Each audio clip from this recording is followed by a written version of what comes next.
انواع متغیر در تحلیل مسیر. بچه همونطور که شکل رو نگاه میکنید یک متغیر وابسته داریم، یک متغیر مستقل برونزا داریم، متغیر مستقل که برونزا هم گفته میشه، و یک متغیر مستقل درونزا یا متغیر میانجی یا واسطه‌ای هم میگن. به متغیر مستقل درونزا متغیر میانجی یا متغیر واسطه‌ای هم گفته میشه. خب بریم ببینیم که برونزا چیه، درونزا چیه.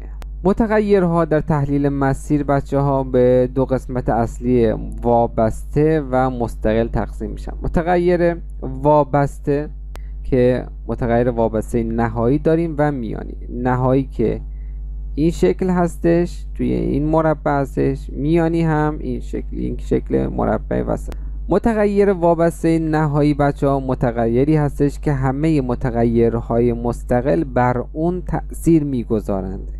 این متغیر فقط تأثیر میپذیرد و بر هیچ متغیر دیگه تأثیر نمیگذارد. این متغیر وابسته نهایی ماست بچه ها، تأثیر میپذیره، همه متغیرها بر این متغیر تأثیر میگذارند و خودش تأثیر نمیگذارد، بر هیچ متغیری تأثیر نمیگذارد. بهش بگیم متغیر وابسته نهایی.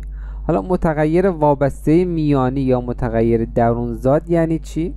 این متغیر درونزاد، اینو میخوایم توضیح بدیم. ببینید در واقع متغیر مستقلی است. ببین یه نوع متغیر مستقلیه که از یک طرف متغیرهای مستقل بر آن اثر میگذارند. این متغیر مستقل بر این متغیر اثر میگذارد. خب و از طرف دیگر خود بر متغیر وابسته نهایی اثر میگذارد. خودش هم بر متغیر وابسته نهایی اثر گذار هستش. به خاطر همین میگیم متغیر میانجی، متغیر واسطه‌ای یا متغیر درونزاد.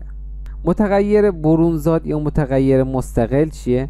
متغیری است که بچه‌ها بر همه متغیرات تأثیر میگذارد و از هیچ متغیر دیگه تأثیر نمیپذیرد. ببینید تأثیر میگذارد، تأثیر میگذارد، تأثیر نمیپذیرد. برای آزمون روابط میانجیگری و تعدیلگری کدوم آزمون مناسبه بچه‌ها؟ تحلیل مسیر. این متغیر مستقل ماست، این متغیر میانجی ماست، میانجی، این متغیر مستقل، این هم متغیر وابسته ماست. مستقل بر وابسته تاثیر گذاره، مستقل بر میانجی تاثیر گذاره، میانجی بر وابسته تاثیر گذاره. که اگه بخوایم همچین روابط میانجیگری و تعدیلگری رو انجام بدیم، اینجا به جای متغیر میانجی متغیر تعدیلگر هم میتونیم به این صورت اوکی کنیم. پس تحلیل مسیر روابط میانجیگری و تعدیلگری رو واسه ما اوکی میکنه.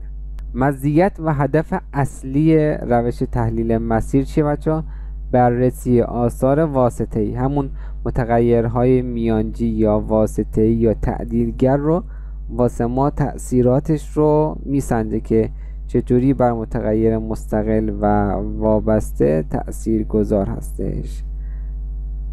همچین شکلی رو اگه دیدید بدونید تحلیل مسیر مستقل، وابسته، اینم میانجی یا واسطه‌ای، واسطه، متغیر واسطه یا متغیر تعدیلگر.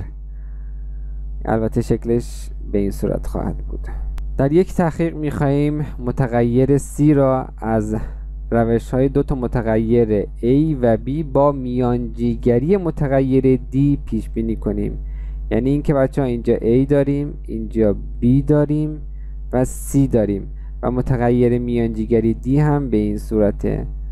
دیگه این A بر این تأثیر گذاره مستقیم، B هم بر این تأثیر گذاره، D هم بر این تأثیر گذاره، A بر D تأثیر گذاره، B هم بر D تأثیر گذاره. اگه همچین مدلی رو بخوایم بسنجیم و انجام بدیم باید تحلیل مسیر رو باید اوکی کنیم.